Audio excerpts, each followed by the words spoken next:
Have you ever really stopped to think about what's going on in your brain when you sleep? We tend to see it as just rest, a simple power down at the end of the day.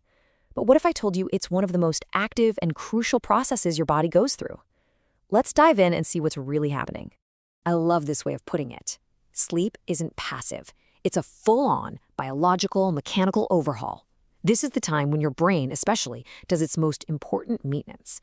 So think of it less like putting your car in park for the night and more like pulling it into the garage for a complete engine tune-up. And to really get a grip on just how much our nightly choices matter, we're going to follow the story of two people who couldn't be more different. Let's look at this tale of two sleepers, Seth Karodimal and Master Dinanath. So on one hand, you've got Seth. He's fallen right into the modern trap. He thinks 6 hours of sleep is some kind of badge of honor, something he can just grab whenever he has a chance. And the result? He wakes up feeling irritable, tired, and just off. But then you have Master Dinanath. He approaches sleep totally differently, with intention. He gets that there's an architecture to it, and because of that, he wakes up feeling repaired, restored, and genuinely refreshed. Their days are worlds apart, and it all starts the night before. So first, let's walk down Seth's path. And, it's a path that might feel pretty familiar to a lot of us. We're calling it the blue light trap. So picture this. The clock strikes midnight. It's pitch black outside, but for Seth, his world is anything but dark. He's scrolling, he's watching videos, totally absorbed by that artificial blue glow from his phone. Now, the problem isn't just that he's up late, it's what he's filling that time with. That blue light is sending a very loud and very wrong signal to his brain, and that signal has real physical consequences. You see, all day long, as our brain works hard, it produces waste. And a big part of that waste is a toxic gunk called beta amyloid. You can literally think of it as brain garbage. And there's only one time the sanitation crew comes to clean it out, during deep sleep. For Seth, night after night, the trash is just piling up. Okay, now let's completely switch gears and look at Master Dinanath's approach. His path isn't left to chance. It's a protocol, a simple, wise system he follows every single night. And his protocol is beautifully simple.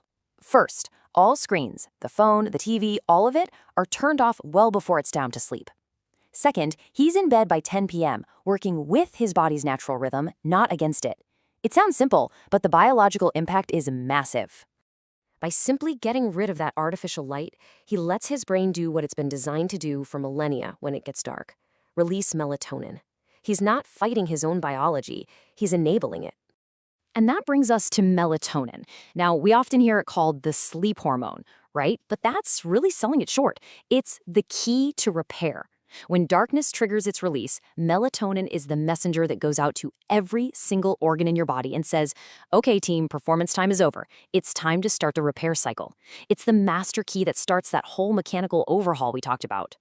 So we know what Master Dinanath does, but now we get to the really fascinating part, the science of why it's so powerful.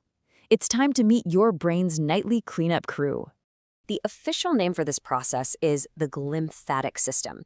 It's basically a high-speed plumbing network dedicated to clearing waste out of your brain. But here is the critical part. It only kicks into high gear when you are in the absolute deepest stages of sleep. So how does this amazing cleanup work? Well, it's a 3-step process. First, and this is wild, your brain cells actually shrink, creating more space between them. Then, cerebrospinal fluid gets pumped into these new, wider channels at high speed. And finally, this rushing fluid acts like a power washer, flushing away all that metabolic junk, especially that toxic beta amyloid. Which, of course, brings us to the most important question of all. What happens if night after night, like Seth, you keep interrupting this critical cleaning cycle? And the answer is pretty stark. The long-term buildup of all this brain garbage isn't just a small problem. The source material is clear. For those who consistently neglect this process, a serious decline in memory, cognitive function, and just overall energy after age 58 is not a maybe, it's a certainty. So what do we do with this? Well, this isn't meant to be scary. It's a call to action. It's a mandate to create what we're going to call your digital sunset.